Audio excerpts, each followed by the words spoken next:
Egg 9/10 మంచి protein ఉంటుంది, రోజు తీసుకోవడానికి ట్రై చేయండి. ఎగ్ 2/10 రోజు తింటే వేడి చేసిద్ది, వద్దు. కర్డ్ రైస్ 8/10 మంచి గట్ హెల్త్ ఉంటుంది, good for health. Curd rice 10/10 super ఉంటుంది, 3 పూట్ల అదే తిను. మ్యాగీ 2/10 ఆయిల్ ఉంటుంది, ఎక్కువ మైదా ఉంటుంది, అవాయిడ్ చేయండి. మ్యాగీ 11/10 ఈజీగా అయిపోతుంది, నీ ఇష్టం చేసుకొని తిను. కాఫీ 4/10 ఎసిడిటీ వస్తుంది, ఎప్పుడన్నా ఒకసారి. కాఫీ 5/10 ఎందుకురా నీకు అప్పుడే కాఫీ ఎందుకురా. ఐస్ క్రీమ్ 1/10 షుగర్స్ ఉంటాయి, అవాయిడ్ చేయండి. ఐస్ క్రీమ్ -5/10 జలుబు చేసిద్ది, గొంతు నొప్పి వచ్చింది, అవసరమా నీకు.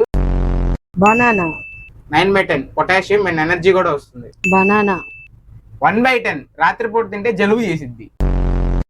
చికెన్ 7/10 మంచి protein, lean protein, deep fry avoid చేయండి. చికెన్ -20/10 అవసరమా, వేడి చేసిద్ది, ఎండాకాలంలో తింటే పైకి పోతావు.